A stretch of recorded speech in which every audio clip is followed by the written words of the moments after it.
So hello everyone, আজকে আমি ইন্ট্রোটা কীরকম আর কীভাবে দেবো কিছুই বুঝতে পারছি না। কারণ আমার ছেলের যেহেতু কালকে অন্নপ্রাশন আর ওর শরীরটা প্রচণ্ড বেশি হঠাৎ করে খারাপ খারাপ মানে কি, যেহেতু ঠান্ডা গরমের ওয়েদার আর সব বাচ্চাদেরই সর্দি কাশি হচ্ছে, কিন্তু ওকে আমি এত সেফটি করে রাখার পরও ওর যে এত কাশি হয়েছে, ওর মানে কফটা বুকে বসে গেছে। তো যাই হোক, আমি আজকে ছেলেকে নিয়ে গেছিলাম লঙ্কা। কিছু ব্লগে তোমাদের সাথে আমি শেয়ার করতে পারিনি, কারণ সেই সব সময় ভিডিও করার মতো কোনো মানে মোমেন্টই থাকে না যে আমি কোনো ভিডিও ক্লিপ নেব। তো যাই হোক, ছেলের জন্য ডক্টর দেখি আমি দুপুর 3টার সময় লঙ্কার থেকে এসেছি ওকে নিয়ে। তো এই যে আমার মেডিসিনগুলো দেখাচ্ছে, ওর কাশির ওষুধ দিয়েছে সবগুলো মিলে। আর মনটা প্রচণ্ড বেশি খারাপ, কারণ ওর শরীরটা ভালো না। ও সুস্থ থাকলে আমিও সুস্থ, ও অসুস্থ হয়ে গেলে আমি অটোমেটিক অসুস্থ হয়ে যাই।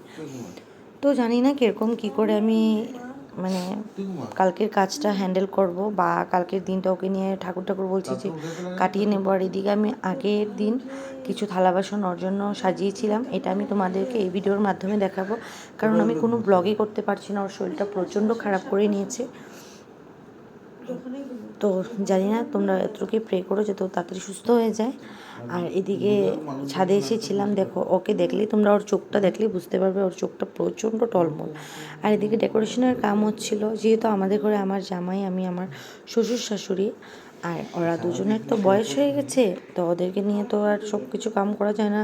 তো আমি প্যান্ডেলের কামগুলো দেখছিলাম ওনাকে নিয়ে, আর দেখো ওর মুখটা একদম শুকিয়ে টলমল করছে। তো যাই হোক, প্যান্ডেলের কামটা হচ্ছিলো আর আমি নিচে এসে গেছি। তখন বাজে রাত্র 12টা মানে 11টা।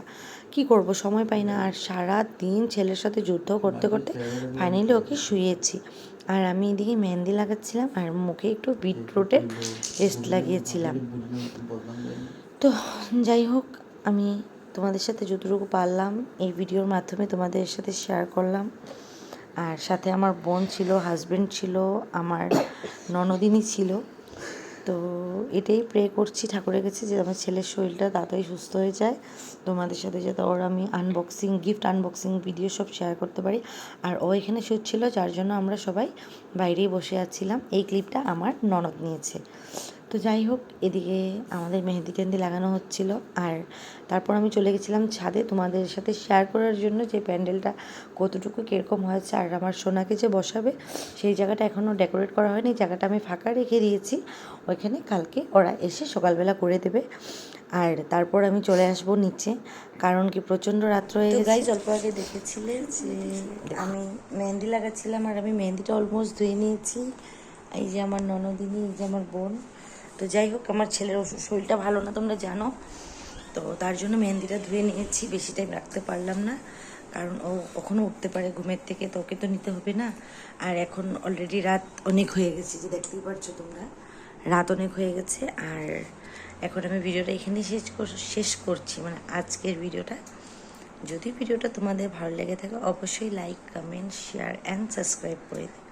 দেখা হচ্ছে কালকে আমার ছেলের অন্নপ্রাশনের ব্লগ নিয়ে। তত সময়ের জন্য টাটা, বাই।